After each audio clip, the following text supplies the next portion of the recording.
Hello, friends. A very warm welcome to another episode of Corporate Banters with DK presented by Star Performers Consulting.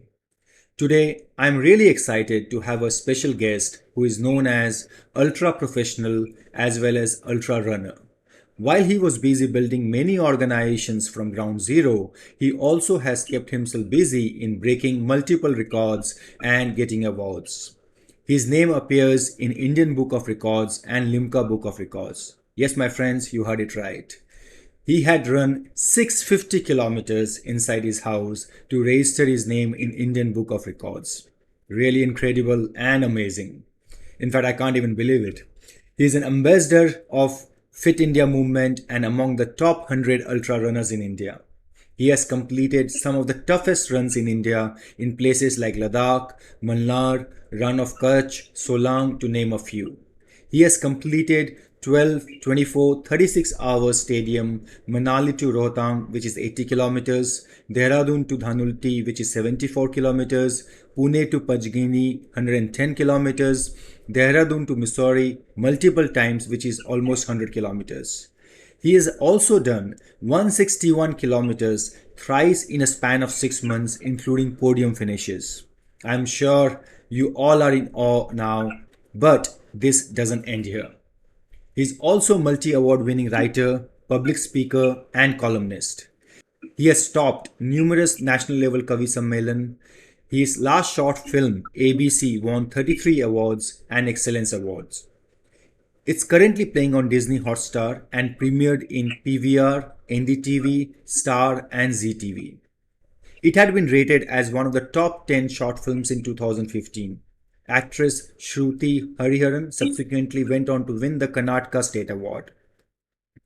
He has successfully crowdfunded Acid Attack Survivor along with Lakshmi Agarwal, on whom even a Bollywood movie was made and character was enacted by none other than Deepika Padukone.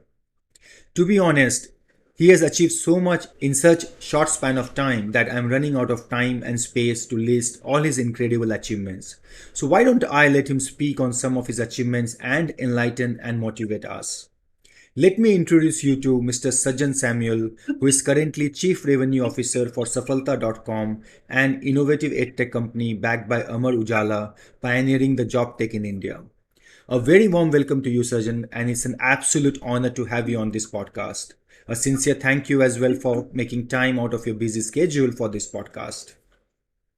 Deepak, it's my absolute pleasure to be on your podcast show, and I look forward with better anticipation to converse with you and to share my limited wisdom to all your listeners. Thank you so much, Sajjan. So let's get started now. For the sake of our audience, tell us a bit about your professional journey and some of your biggest achievements and learnings. See, I started my career very early, around 16 years, while I was doing my plus two and we had time on hand. So I started off as a frontline salesperson, going to people's house, knocking at their doors and selling advertisements for yellow pages. And then I did my graduation from St. Xavier's College, Calcutta, and that was a morning college. So I had, after 10 o'clock, I had time. So I pursued that sales job because that was something which I really enjoyed. I then had my big break with MRF tires and moved lock, stock, and barrel and went to Agra. So it was baptism of fire. So when I went to Agra, people said, Aag gira, ab bachega nahi. MRF Agra depot had this uncanny trait of nobody having survived or weathered their storm. They were either transferred or they were sacked. So the first guy in MRF tires history who became a middle manager in 2 years and few months and won several awards, and then I moved to Madhya Pradesh, Chhattisgarh, so on and so forth. So in the career spanning over 27 years, I have seen everything.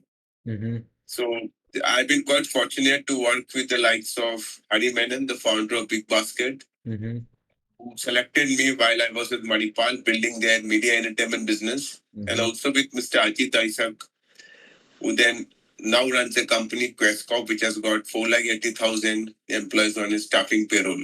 Wow. By headcount, is the largest in India.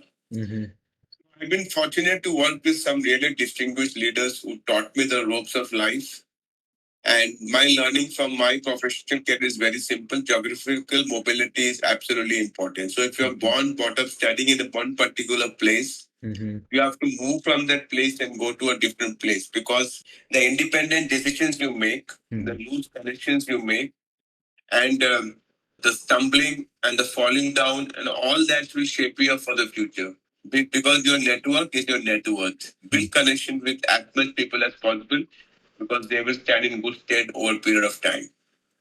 Got it. Yeah, that's a very sound advice. Network really helps. Moving on to our next question.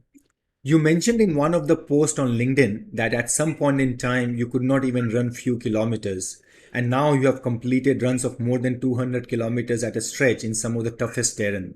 Tell us, what was the trigger point for you to go on this hell journey?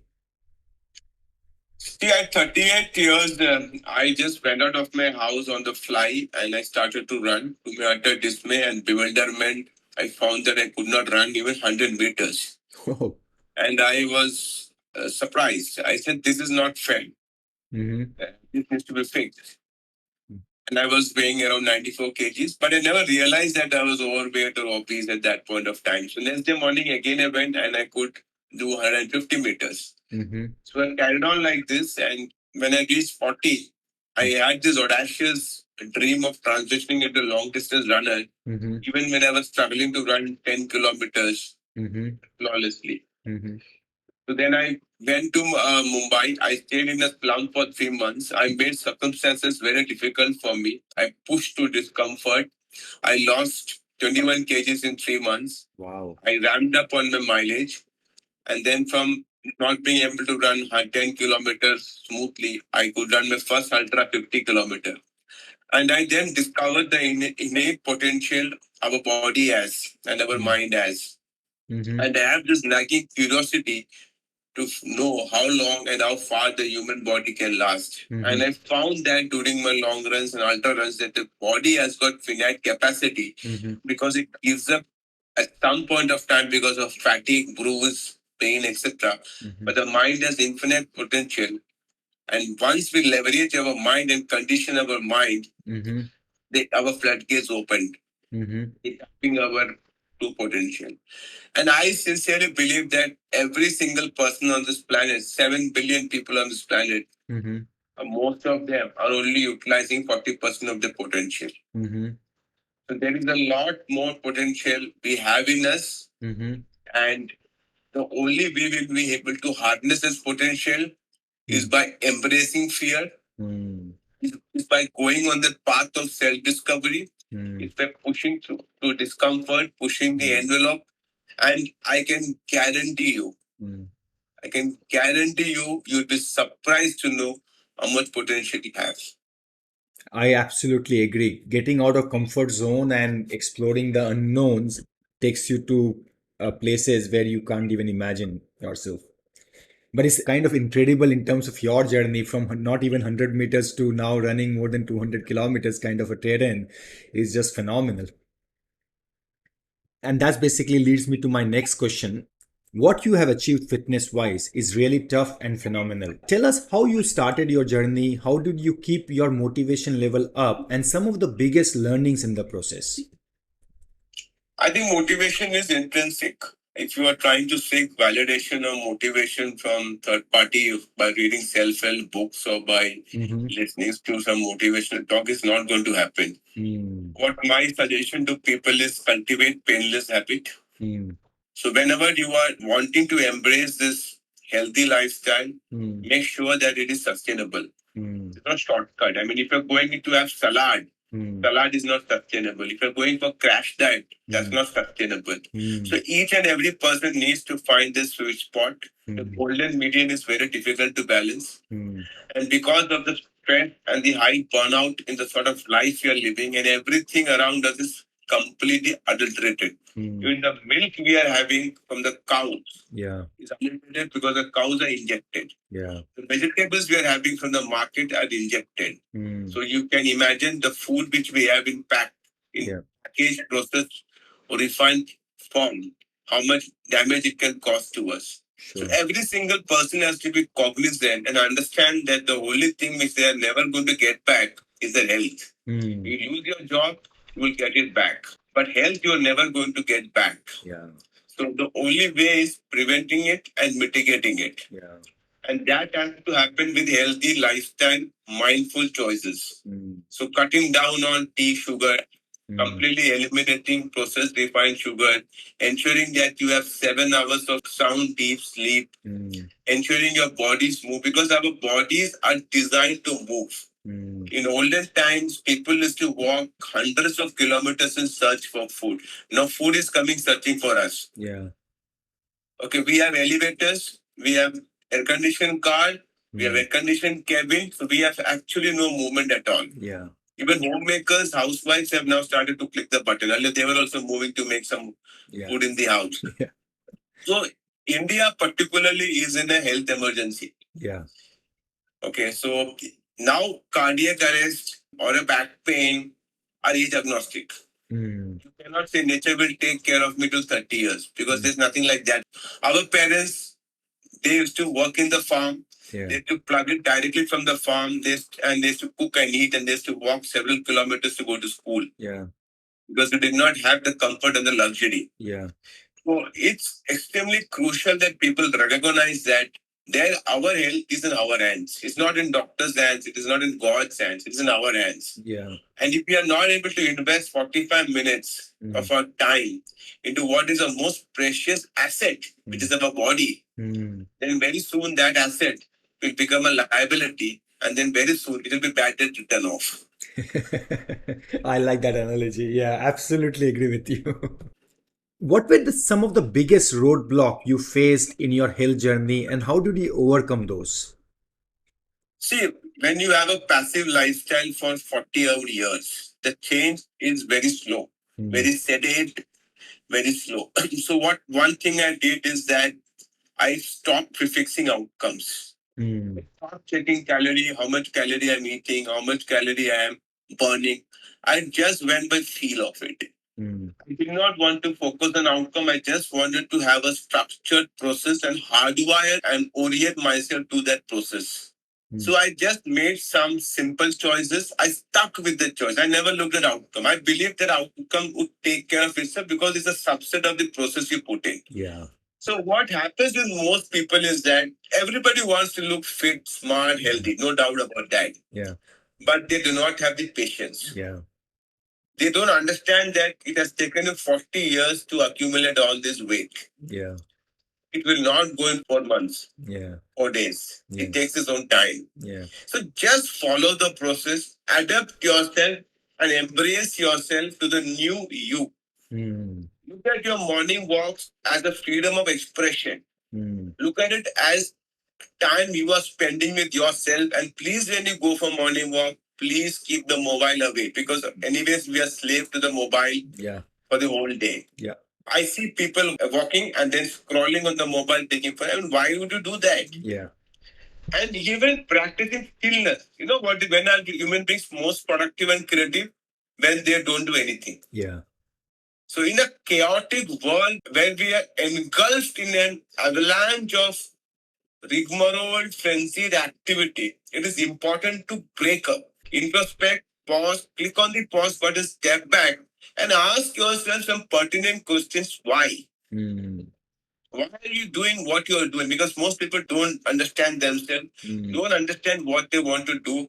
And we are caught up in this validation world where everything is about likes and notification. Yeah.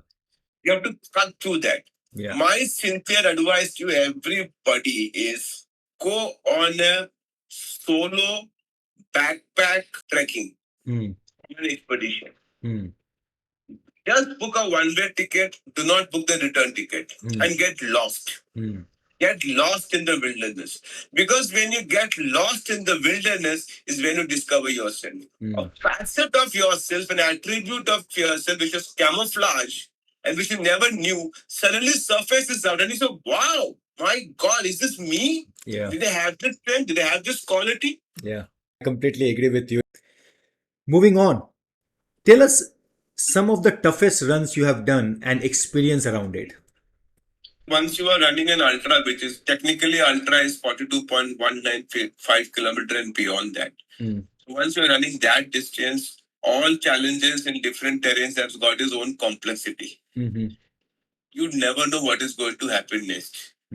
So I have this beautiful quote which says that you have to dive deep into the unknown, and that is where magic lies. Wow. So, and I have accepted pain as an integral part of my evolution. So in ultra, because you are running in different time zone, different weather condition, and different sort of terrains, pain is an inevitable companion. Most people is that when they see pain coming, they turn around the other side and keep running away from that pain. The inflection point, you have to cross over that. So I have managed to embrace pain because in long distance running, one moment can be euphoric, other moment can be completely agony. One moment can be joyful, other moment can be painful. So you have to always live in the moment. So I take each and every step I take in long distance running is about living that moment. Got it. So plenty of challenges I have. I think the latest one which I ran in June, Rotang, which is Manali to Rotang to Sisu, was very complex challenge because of three conditions. One, this is 80-kilometer distance has never been a problem because I have run 100 kilometers more than 10 times, 200 kilometer once, 161 thrice. So distance is never a problem for me. I can run long distance. But here the complexity was the weather was in minus 3 degree. Wow. It changes in the day to plus 30. Wow. Then you're running in the night solo. So running from Manali and gaining elevation, 14,000 feet, and then it gains elevation, and then it goes up to Rohtang. That's where my run started at 9:30 p.m. 80 kilometers, I have to finish in 16 hours. That's a cutoff. And there are intermediate cutoff points. So you miss one intermediate cutoff point, means you're disqualified. Okay. So when you start running from Manali and you're going up, you cannot see anything. It's all dark and it's a lonely road. Rohtang, the temperatures dramatically came down and I became numb. Oh. So my mouth went like one side. Oh my God. And my hands were all numb, so I couldn't even open the cap to hydrate myself. So in that moment also, I was trying to sing a song. The song was also not coming out, but I wanted to keep myself engaged. Wow. And then once I crossed Rohtang, then I could run the entire distance. So I finished in 13 hours, 10 minutes against a cutoff time of 16 hours. Every ultra has got is fascinating. The learning which we get from an ultra, you can never get learning that in an MBA school. Got it. Because they teach you life. Yeah. Wow, that's incredible. Moving on, you are in full time employment, and I'm sure that will be taking a lot of your time as well. How do you organize your time between your job, fitness, movies, and so many other things which you do? So movies have taken a backseat. I did 2015 was my last movie. It broke several paradigms and it changed the landscape of short filmmaking in India. And then I had nothing to prove because it was already a benchmark. Normally, when you make a movie, you make the movie and then do the marketing. In ABC, we did the marketing first. The marketing of ABC is a case study in ICFI Business School. So that opened the floodgates for a lot of short filmmakers in India. I traveled to 40 schools in India and taught people how to market short film. Because today content creation is also about marketing. Yeah. So ultra running is a brutal sport, no doubt about it. Because it's not like running 5K or a 10K. And I am trying to do it competitively. The sense I don't want to finish ultra, I want to excel in that. I want to be the best. And also I am 47. So when most people resign to their destiny and fate and accept what life has in store for them, I want to redefine. I want to set high level fitness standards and I want to make people believe that 40s, 50s, 60s can be the best phase of your life. Really? Okay. And you can be more fitter in 50s and 60s than you were in 20s. When I was growing up, I always had this fascination that if you have a BMW car, it is a great status symbol. But the 40, I realized my body is my status symbol. So you have to prioritize. So I sleep off by 9:30. I wake up at 4 a.m. So I try to finish my runs by 6:37 and I'm in the office by 8 o'clock. Okay. So work has never got suffered at all. In fact, work has become better because my body and my mind They work in very close harmony. So for me, fitness is about spiritual, mental, emotional, physical well-being. It has to work in harmony. Imagine I am a fit guy, but emotionally weak guy. Mm. I'm a fit guy, but spiritually I don't care. I shout at my employees. That fitness is not helping me. Yeah. Fitness has to help you to be a better human being. Yeah. Yeah. Okay, you have to see things from a completely different perspective. The idea is to become an advocate for fitness and health across India. So I get the opportunity, I speak about it to people. I just try to give a perspective and leave people with the choice they have in life. And everybody has their own method. Everybody, so one size doesn't fit all. What I'm eating, if I recommend to somebody, it will be a failure. Yeah. Somebody may like running, somebody may like skipping, somebody may like aerobics. Please move for 40 minutes, play a sport, eat consciously, eat mindfully, sleep well, and be a good human being. Got it. Amazing advice. How was it managing celebrities like Rahul Dravid and Virendra Sehwag?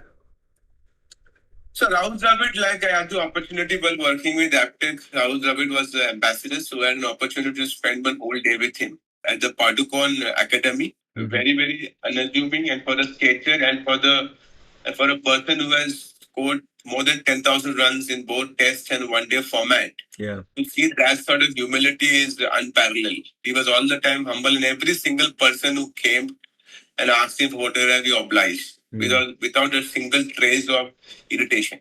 Wow. So it was an absolute honor and privilege I had to meet Rahul Dravid. And he is, as people call him, the ball, he is truly a ball. So Virendra Sehwag, in my current opportunity with Safalta, Virendra Sehwag is Safalta's goodwill ambassador. Mm-hmm. So I had a lot of reservation about Sehwag. I thought this guy is going to be a little bit cranky, moody, obnoxious guy, because his tweets on Twitter are very sort of comical and witty at best. Yeah. But he's completely different. He's a fantastic scam of a guy. Oh, really? Okay. And he's bindas. He will ask you, कैसा था ये shot? अच्छा किया ना? और कुछ करना है तो बता. चल फोटो लेना है तो आ जा. And he was like a superb guy. Okay. Full of life, no ego, no problem at all. So all my apprehension about Sehwag being this, this Snoopy character, I thought, hey, was like a fantastic show. I really enjoyed when we spent half a day with him. Yeah. And I was telling him the shots and I was telling him what all he needs to speak, the script, and he was very accommodative. The only person in probably the world cricket who would score is from 194 to 206. Six, yeah. Exactly. I agree. Moving on, you have achieved so many things already. And I think you briefly touched upon this point. I'm going to still ask you, what's next for you? Nothing. I'm in this continuous quest to find out and discover my potential. I strongly believe I am only at 40% of my potential. Long way to go. I'm still work in progress. And see, life is a team sport. When you study in school, it's an individual sport. In the journey of life, it's a team sport. I cannot say that everything has happened because of my own this thing. There are a lot of people there. Your family is there. Your friends are there. Your well-wishers are there. There are people who care for you. There are people who love you. And all point of time, I don't want to let them down. For me, this is a constant discovery of finding my real potential. Sure. So it's a long journey. And I want to take every day and every step as it comes. So I do not believe in ruminating on the past, and I do not bother about the future. Only the moment, the moment. I only live for that moment, the next step. Got it. That's an incredible way of living. And that basically means you live in the present. You try to enjoy every moment what you have in your hand. And I can tell you, not many people can do that. I mean, it's just the mindset that we always worry about what's going to happen in the future or what has happened in the past. We keep on cribbing about it. And I am culprit of that, honestly speaking. What happens, whatever we bargained for or we thought in our life 20 years back, we already achieved. Yeah. So where do you draw the line? Yeah. So I can tell you that the biggest, strongest weapon in a human body is the mind. Yeah. Most of us keep our mind in the refrigerator, in the cold storage, Yeah. and we forget that is in the cold storage. We have to take it back. Yeah. So if you are able to condition and leverage your mind, so you will see tremendous outcomes. Yeah. It's all here. It's the mindset. Yeah. The way you visualize, the way you think. If you think you're right, you're right. If you think you're wrong, you're right. Yeah. And before said. So I would request all to my podcast, to your podcast, that all the schools and the colleges pay a lot of attention in developing sports as an integral part of curriculum. Absolutely agree. Mindsets are not developed in your physics lab or in your biology lab. Exactly. Mindsets are developed in the sporting arena. Exactly. So I would urge even the government of India and the sports minister that to keep, if physics is compulsory and if Hindi is compulsory and English is compulsory, why is sports not compulsory? It should be made compulsory and it should have a percentage of your marks into your curriculum. This is important. Yeah. All right. That's all questions which I had. So I'll move to my rapid fire round before we summarize. So let's get started. I know you're an ultra runner, but how important is gym versus running? See, strength training is important. I think going to a gym is not important in terms of running. In terms of people who do not have access or the wherewithal, I will always say that your body weight is your best way to strengthen yourself. So simple push-ups, simple squats, simple inchworm push-ups, and this is enough. Which sports watch you would recommend, or rather, you are using? Garmin. Garmin. One food you love, Tapioca and fish curry. and on your cheat day? Tapioca and fish curry. Okay. Which terrain was your best? So I think the Dehradun to Dhanauti, which ran 74 kilometers, was a qualified for La Ultra Triple One. And though I prepared well, I was very much surprised with the result because I finished in very good timing and I ran strong. At no point of time I feel jaded. So I will definitely take that as a tough terrain and a good run. Fantastic. Any book recommendation by you? There are plenty of books recommendation. Why We Sleep ranks on top. That's all what I had, Sajan. I think this conversation was mind boggling for me. First of all, your achievements are incredible, right? I mean, hats off to you. Take a bow. What you have achieved in such a short span of time, in like 9 years, is just phenomenal. And I'm saying 9 years is in terms of your running career. But apart from that, your indulgence in social service, your indulgence in your corporate world, I mean, incredible journey. And the thing which you mentioned on this podcast, which is mind over body, the perfect harmony, having a healthy lifestyle, the tips which you gave were really practical. It wasn't tough to follow. It's a question of a person whether they want to follow or not. But I'm pretty sure my audience who feels that things are tough after listening to you, they might feel they can do it. And that's the purpose of this entire podcast. So thank you so much for your time. Really appreciate your time. And thank you so much for such a huge wisdom which you have imparted us today. Thank you, Deepak, for allowing me to open my soul threadbare. I had a fabulous time and thanks a lot for the opportunity. Thank you so much, Sajan.